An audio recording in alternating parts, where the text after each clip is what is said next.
Ele sabe qual é a minha preocupação.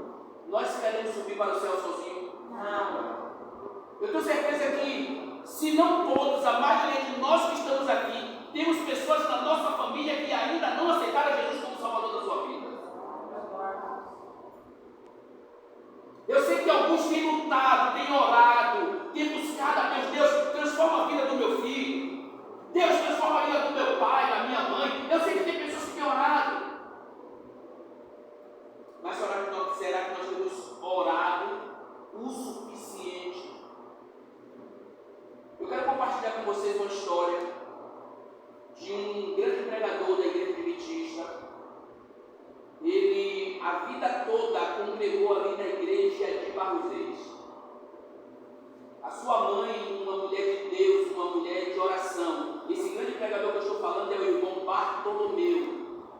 A sua mãe morreu 40 anos servindo ao Senhor. E hoje ela está descansando no pó da terra, aguardando a bendita esperança, quando Jesus voltará das nuvens do céu e chamará ela pelo nome dela para ela ressuscitar e junto com nós, os filhos, subirmos para morar com Cristo na cidade santa. Mas sabe qual é o testemunho que eu quero contar para vocês? Durante 40 anos que aquela mulher serviu ao Senhor, ela evangelizou seu marido. Durante 40 anos ela dizia: filho, vamos para a igreja hoje. Filho, Jesus te ama. Durante 40 anos aquela mulher evangelizou o seu marido e ele não tomou a decisão. Aquela mulher desceu a sepultura, descansou o sono da morte e não teve a alegria e o privilégio de ver o seu marido transformado. Mas ela não sabe que o testemunho dela impactou a vida do seu marido. E no dia do seu sepultamento aquele homem disse: eu amo tanto esta mulher, que por amor a ela eu vou entregar a minha vida a Jesus, para que quando ele voltar, eu possa ter o privilégio de encontrar a minha amada esposa. Amém. Além de pregar e além de orar, nós precisamos testemunhar para todos, não só para as pessoas que estão ao nosso redor, mas especialmente para a nossa família. Uma vez eu ouvi um sermão do pastor Fernando Iglesias, e quando eu meditei naquele sermão, as palavras daquele homem, eu via que era uma realidade que eu estava vivendo. E em dado momento do sermão ele disse: o pior lugar, o lugar mais difícil para eu ser pastor é dentro da minha casa, porque a minha família me conhece na minha essência. Porque muitas pessoas veem o irmão culto na igreja, culto é uma bênção, mas será que em casa com a família culto é uma bênção? Pastor fulano, pastor Bertano, irmão ciclano, é uma bênção na igreja, mas será que em casa continua sendo uma bênção?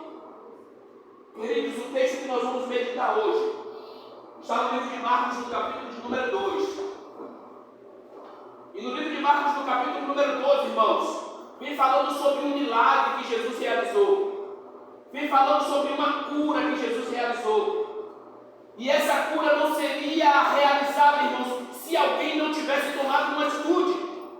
Esse milagre não teria acontecido se alguém não tivesse se disponibilizado para conduzir essa pessoa até onde Jesus estava. A Bíblia vai relatar a história em Marcos capítulo 2 de um homem que estava enfermo em cima da cama. Aquele homem durante muitos anos estava em cima da cama enfermo. A Bíblia vai dizer em Marcos capítulo 12, irmãos, que Jesus chega na cidade e Jesus se hospeda em uma casa. E ao chegar naquela casa, Jesus então começa a pregar. Jesus começa então a falar acerca do reino do céu. E sabe o que acontece? Aqueles 4 amigos vão até o seu amigo em comum e diz para ele: olha, Jesus está lhe pregando, vamos. Ele diz: como é que eu vou, todo mundo estou em cima de uma cama?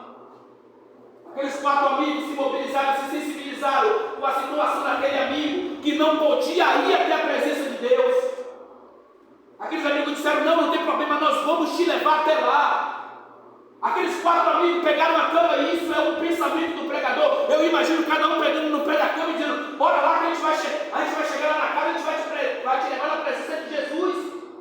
E eles de fato, irmãos, pegam a cama e levam. Quando chega, irmãos, lá na casa aonde Jesus estava, quando nós começarmos a ler ali, nós vamos ver claramente o texto bíblico dizendo, irmãos, que não achava lugar, não tinha espaço, nem na janela e nem na porta. Aqueles amigos poderiam desistir e dizer assim, ó, não tem jeito não, tá tudo lotado aqui, vamos voltar. Mas aqueles amigos não desistiram. A Bíblia vai relatar, a Bíblia vai dizer que aqueles amigos subiram até o eirado, lá fizeram um buraco no local correspondente e colocaram, inseriram seu amigo na presença de Jesus. Queridos, é uma pergunta que eu quero fazer para você hoje. A pergunta que eu quero fazer para você hoje é: o que é que você está disposto a fazer para conduzir o teu pai, a tua mãe, o teu filho, o teu amigo até a presença de Jesus? Porque muitas vezes a circunstância vai parecer que está tudo contrário, que não vai dar certo. Mas nós não podemos, irmãos, parar. Nós precisamos continuar orando. Nós precisamos continuar, irmãos, intercedendo. E em alguns momentos, irmãos, a oração não está surtindo efeito, então clame, porque clamar é diferente de orar. Alguém sabe a diferença entre clamar e orar? Queridos, clamar é uma oração mais intensa, é uma súplica, é uma oração com intensidade. Você precisa gastar mais tempo na presença de Deus, irmãos. Observe quando Jesus estava prestes a ser crucificado. Quando ele vai com os seus discípulos para o monte para orar, o que é que acontece? Quem lembra? O que é que a Bíblia relata? Que Jesus deixa os discípulos ali orando e ele diz que se retira para orar um pouco mais. E a Bíblia diz, irmãos, que quando Jesus volta, o que é que acontece? Os discípulos estão como? Clamando? Estavam como? Dormindo, irmãos. Dormindo. Hoje sabe como é as nossas vigílias nas nossas igrejas? Vamos fazer uma pausa de 30 minutos para uma refeição. Que refeição, irmãos? Vigília é lugar de oração. Quer fazer refeição? Fica em casa dormindo. Irmãos, eu fui para uma igreja lá em Simões Filho, chamada Igreja de Jardim Renatão. Irmãos, eu chorei no começo da vigília ao final. Porque os irmãos disseram, puta, a nossa vigília vai voltar aos primórdios. É uma vigília que vai voltar às essências. É oração, pregação, testemunho. Pregação, oração, testemunho. Foi de 10 da noite às 5 da manhã, irmãos. Não teve negócio de, vamos fazer uma pausa dinâmica. Que dinâmico que é, irmãos? Vigília onde a gente quer buscar a Deus, onde a gente quer se encher do Espírito.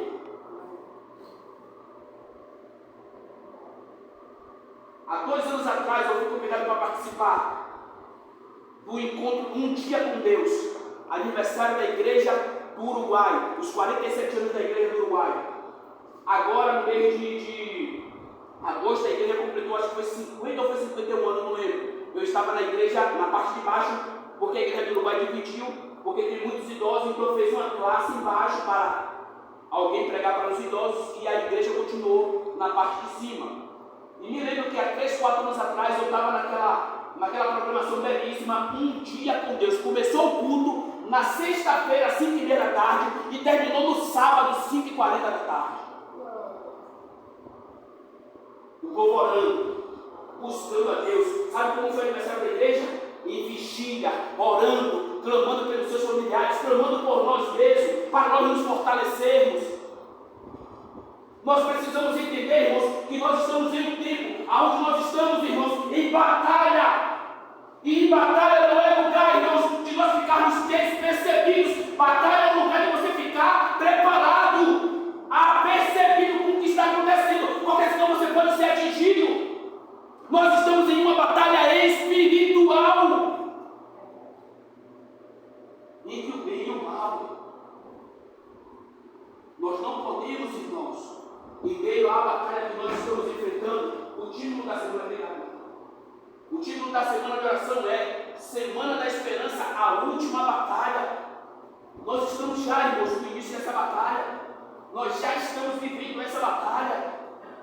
E nós precisamos entender que nós somos soldados do exército de Cristo. E quem crê diz amém. Amém. Nós somos, irmãos, soldados do reino do céu. Nós precisamos, irmãos, entender que nós precisamos falar com Paulo. Nós precisamos entender que hoje nós temos que viver a essência do verdadeiro adorador. Paulo disse assim, não vivo mais eu, mas quem vivia nele? O que é Ele queria dizer, eu não faço mais o que eu quero, não faço mais a minha vontade. Paulo está dizendo, eu faço a vontade daquele que me chamou. A Bíblia vai dizer, irmãos, em Marcos capítulo 2, que Jesus estava na casa. Marcos capítulo 2, versículo 1. Marcos capítulo 2, versículo 1, quem achou diz amém? Amém. A palavra de Deus diz assim, dias depois, entrou Jesus de novo em Cafarnaum, e logo correu que ele estava em casa. Versículo 2, muitos afluíram para ali, tantos que nem mesmo junto à porta achava-se o quê? Lugar. E anunciava o quê, irmãos? Jesus poderia muito bem estar ali, passeando, se divertindo, mas quando ele chegou naquela casa, o que foi que Jesus fez? Pregou a palavra. Nós temos que aproveitar, irmãos, as oportunidades que nós temos para proclamar a verdade da Bíblia. Sabe, queridos, certa feita, eu estava vendendo picolé, eu estava em um coletivo.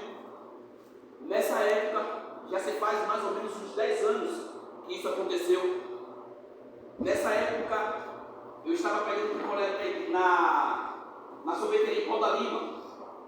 E quando eu terminei de pegar o picolé, que eu já estava vindo para vender, estava vindo para o centro da cidade, eu me lembro bem que eu peguei, irmãos, um coletivo. E quando chegou mais ou menos ali nas imediações ali da Jaqueira do Carneiro, eu estava vindo conversando com Deus. E quando eu entrei, eu peguei um ônibus. Quando chegou na Jaqueira do Carneiro, eu tomei outro ônibus. E quando eu estou entrando vendendo, eu estou vendo todo mundo me olhando. E naquele momento, todo mundo me olhando, eu ouvi claramente Deus falando comigo: pregue neste ônibus. Deus falou comigo e eu fiquei assim, né? Eu com a caixa de picolé, olhei para trás, olhei para frente. E você sabe quando todo mundo está naquela expectativa, esperando você falar alguma coisa? E sabe, queridos, a minha tristeza, Leide, é que eu me acovardei. Não sei dizer a você porque se eu disser a você agora que foi por causa disso daquilo, eu vou estar mentindo. Eu mesmo nem sei o que foi que aconteceu. Eu fiquei ali no suspense. Quando o ônibus parou no próximo ponto, no primeiro ponto, quando ele sai do Retiro, ali do Largo do Retiro, São Martim, Barros Reis, naquele primeiro ponto que sobe para o Iapeí, naquele primeiro ponto ali eu desci. E quando eu desci ali, irmãos, eu fiquei com vergonha, porque Deus queria me usar naquele ônibus para falar do amor dele para alguém. E eu me acovardei e desci. E observe o que aconteceu. Eu estava ali sentado, coloquei a caixa de picolé no chão e comecei a conversar com Deus. E eu disse: Deus, me perdoe, porque eu tenho certeza do meu coração que o Senhor queria me usar para falar para alguém naquele coletivo e eu não falei, eu me acovardei. Deus tem misericórdia de mim, irmãos. Eu estou falando como eu estava falando, sentado no banco, falando com a voz audível. Normalmente, quando nós falamos com Deus, nós falamos em pensamento, né? Mas naquele momento, irmãos, eu estava em pranto, chorando e falando para Deus, pedindo a Ele perdão. E fiquei ali algum tempo conversando com Deus. E quando eu me dei comigo, que eu olhei para o lado, as pessoas que estavam no ponto estavam olhando para mim ali, imaginando que eu estava ficando louco. E sabe, queridos, naquele momento ali eu enxuguei as lágrimas. Enxuguei as lágrimas e o próximo ônibus que parou, me lembro bem, o ônibus era o Lapa Barra vindo de Pau da Lima. Quando eu entrei naquele ônibus, irmãos, eu comecei a vender, comecei a mercar o picolé. E quem trabalha no comércio sabe, é impossível o ônibus estava cheio de gente, irmãos. Eu vendi picolé do primeiro, que estava ali próximo do motorista, até o final. Eu vendi quase uns 50 picolé só dentro daquele ônibus. Eu disse: Senhor, muito obrigado. Muito obrigado porque o Senhor tem sido fiel para comigo. Aí eu disse: olha, gente, a Bíblia diz que tem tempo para tudo, para trabalhar, para se divertir, mas que nós temos que ter tempo também para falar da palavra de Deus. E aí eu comecei a pregar. Me lembro que eu fui pregando até a Lapa, irmãos. Perdi o tempo, fui falando do amor de Jesus, contando o meu testemunho que Jesus havia feito na minha vida. E quando chegou ali naquele ponto, saindo, já entrando na Lapa, ali naquele último ponto ali, eu disse: gente, eu vou descer aqui. Que vocês possam bater palma para Jesus, não para pregadores, para Jesus. Até o motorista e o cobrador, eles bateram palma para glorificar a Deus. Eu não sei com que Deus queria falar isso, mas eu tenho certeza de uma coisa: que Deus falou naquela tarde. Muitas vezes nós intimidamos, talvez não seja essa a palavra correta de se falar, fiquemos tímidos, não sei. E muitas vezes não falamos de Jesus para as pessoas que precisam ser faladas. Uma certa feita, eu estou vindo da igreja, acabou o culto, e tem um pai de santo que mora próximo de mim. Os filhos dele são meus amigos de infância, nós nascemos e crescemos juntos.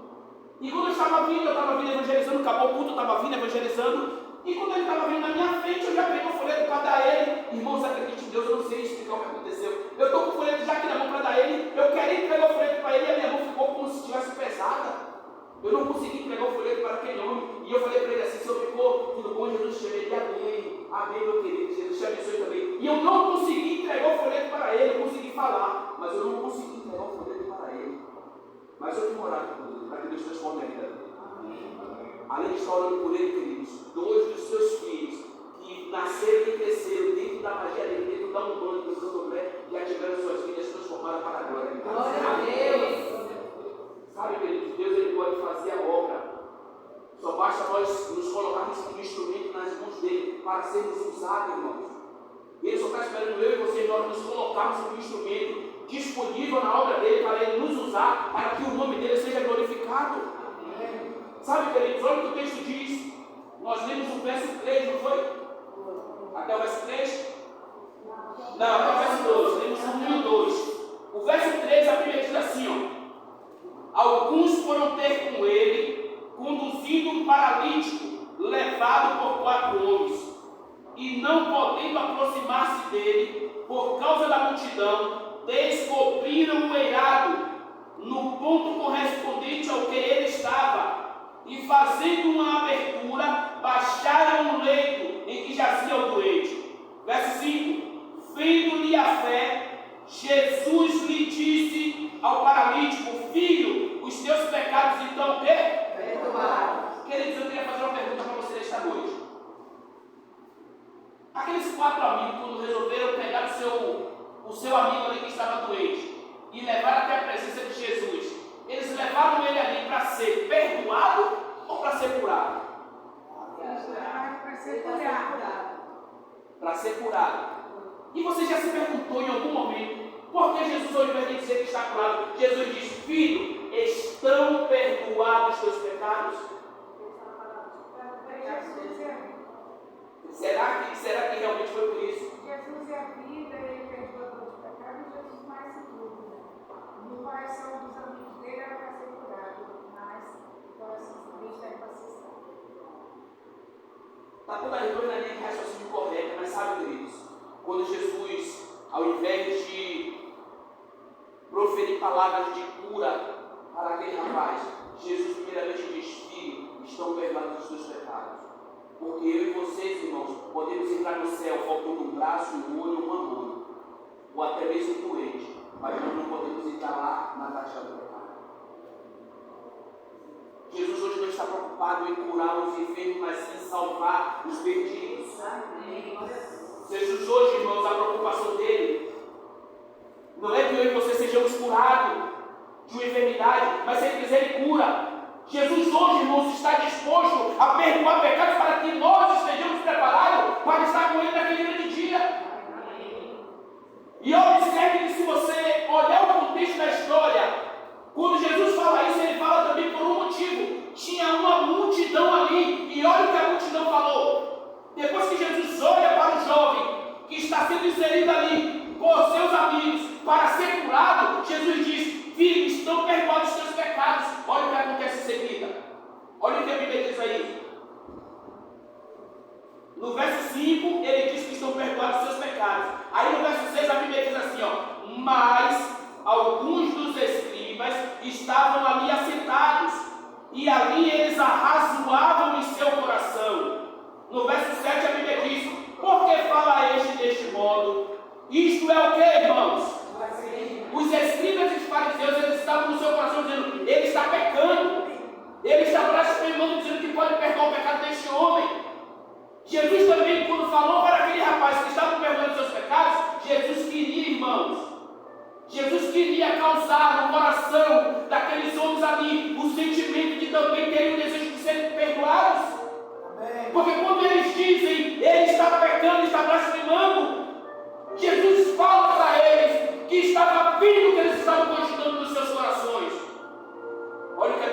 irmãos, versículo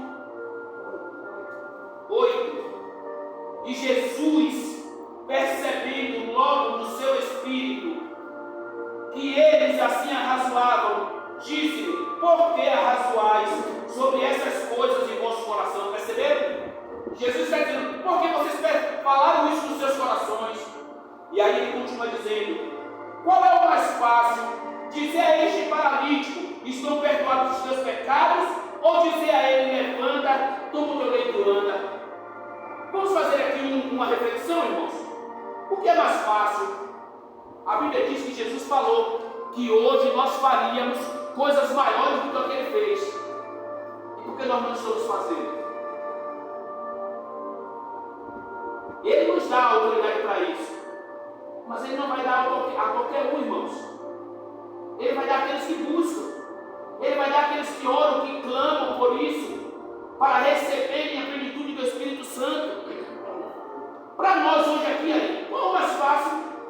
Para nós, qual é o mais fácil? Porque não precisa de prova se foi ou não perdoado.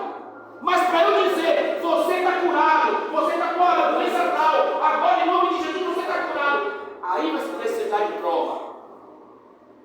Jesus pergunta: qual é o mais fácil? Eu dizer para ele que estou perdoado dos pecados dele?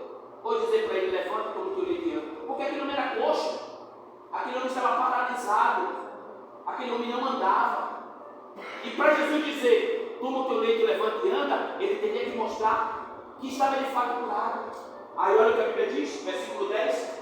Olha o que a palavra de Deus diz aí. Versículo 10. Ora, para que saibais que o Filho do Homem tem sobre a terra autoridade para perdoar pecados, disse ao paralítico: eu te mando. Jesus não fez um acordo com ele. Jesus não disse assim: por favor, para que eles acreditem em mim, levanta aí e vai e anda. Não. Jesus falou com palavra de autoridade. Jesus disse: eu te mando, levanta-te. Levanta-te, toma o teu leito e vai para a tua casa. Versículo 12. Então ele se levantou e no mesmo instante, tomando seu leito, retirou-se à vista de todos, a ponto de se admirarem todos a darem glória a Deus, dizendo: jamais vi coisas assim. Eles glorificaram a Deus, irmãos, porque viram a manifestação da glória de Deus na vida de Jesus Cristo. A comunidade do Calafate vai glorificar o nome de Deus quando ver a manifestação da glória de Deus na minha e na sua vida, em nome de Jesus. Amém. Eles vão se achegar a Cristo, irmãos, por intermédio do nosso testemunho. Amém. Sabe, ontem eu estava conversando com o Bruno, e hoje Deus já começou a abençoar, né, Bruno? E muitas pessoas ainda virão aí em nome de Jesus. Queridos, Deus, Ele está atento. Ele sabe quais são as nossas lutas. Ele sabe quais são as nossas dificuldades. E no momento que nós não podemos sair, Ele vai fazer. Mas aquilo que eu e vocês nós podemos fazer, Ele não vai fazer por nós. Ele vai esperar que a nós fazermos. Mas quando chegar o momento que foge ao nosso controle, que nós não temos como executar, não temos como fazer, aí Ele diz: agora é comigo. Calma-te, agora verás, agora eu agindo. E aí nós vamos ver a manifestação da glória de Deus. Amém. Assim como a Bíblia diz aqui, irmãos, muitos se admiraram a ponto de darem glória a quem? A Deus. Muitos irão se admirar de ver Deus usando vocês para a glória do nome dele. Amém. Muitos vão se admirar, irmãos, de ver Deus usando. Queridos, eu quero fechar a mensagem de hoje contando um testemunho.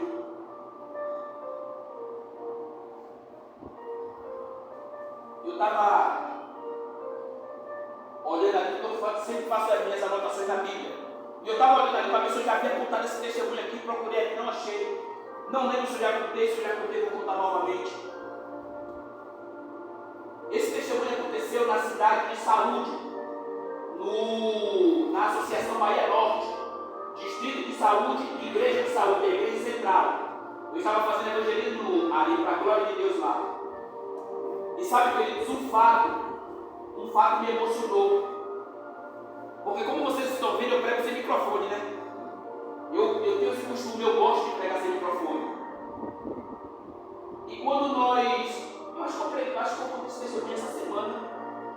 Não lembro se foi no sábado. Aí eu tava pregando e uma família tinha deixado de ir para a igreja por algumas situações que aconteceram lá. O marido se zangou lá com algumas pessoas e proibiu a esposa e a família de ir para a igreja. Irmãos, quando eu conto esse testemunho eu me emociono, irmãos, porque só em lembrar eu me emociono. Eles moram 2 ruas depois da igreja. Eu estava pregando sem microfone dentro da igreja. E eu preguei a primeira noite, no domingo, preguei na segunda noite, na segunda-feira. Aí quando terminou o culto, a irmã que não estava indo para a igreja porque o marido proibiu, porque ele estava em birra para a igreja, aí ela ligou para uma das irmãs. Irmã, quem é esse pregador, quem é esse pastor que está pregando aí? Rapaz, que mensagem poderosa é essa? Aí a irmã disse assim, você está ouvindo ele pregar? Estou! Eu ouvi ontem, eu ouvi hoje, que mensagem maravilhosa. Ela disse, irmã, ele está pregando sem microfone. Ela, rapaz, eu não quero saber não, eu sei que eu estou ouvindo, eu sei que eu estou sentindo Deus falando comigo aqui. Irmãos, é inimaginável o alcance de uma voz sem microfone. Chega em uma casa 2 ruas depois. Sabe quem faz isso? O Espírito Santo. Porque ele conhece a necessidade. Ele sabe que o coração daquela filha dele estava aflito, porque o coração dela ardia para estar congregando, adorando ao Senhor. Não só ela estava ouvindo o marido também. E na quarta-feira, na terça-feira, perdão, isso foi no domingo e na segunda, na terça-feira, aquele casal já estava lá, sabe por quê?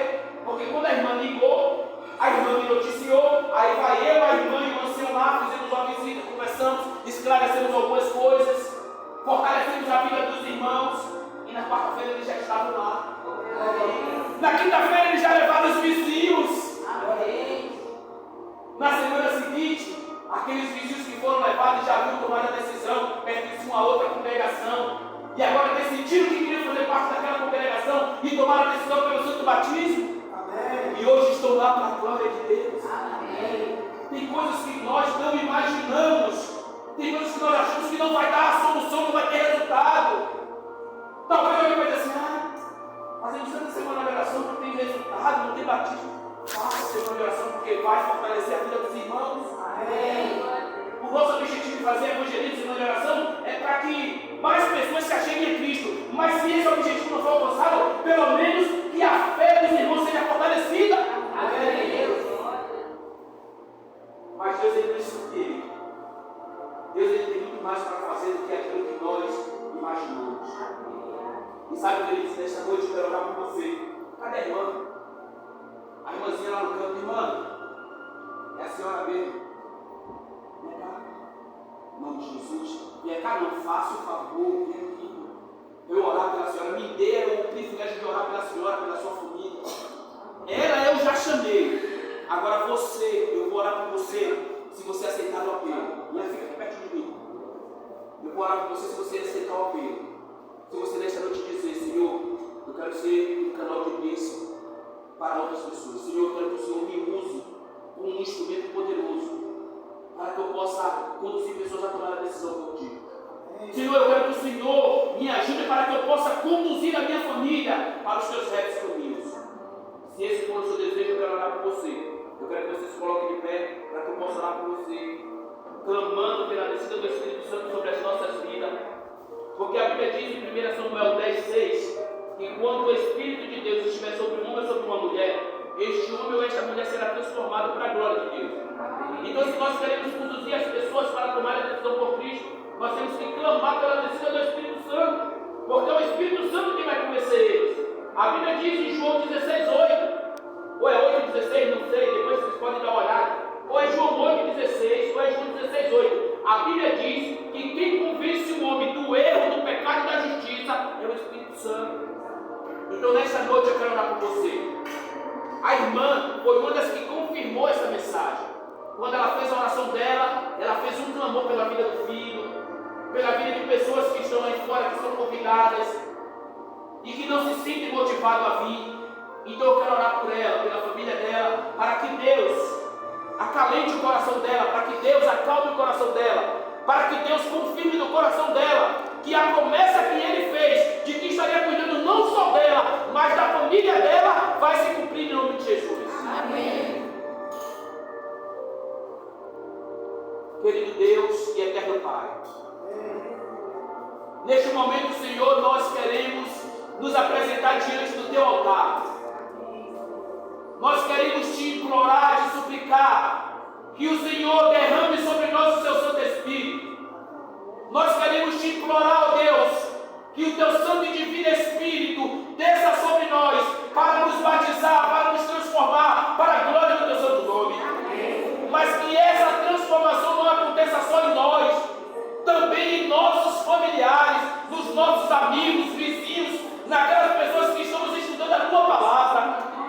Senhor, que o Teu Santo Espírito vá ao encontro de cada um dos Teus filhos e filhas que estão estudando a Tua Palavra, Senhor, para que muito em breve eles possam tomar a decisão pelo Santo Batismo. Senhor, neste momento eu quero Te apresentar a Tua filha, que está aqui ao meu lado. Que o Senhor Deus possa neste momento tocar nela com o Teu toque sobrenatural, para que ela sinta, para que ela entenda que o Senhor está guardando não só ela, mas toda a sua família.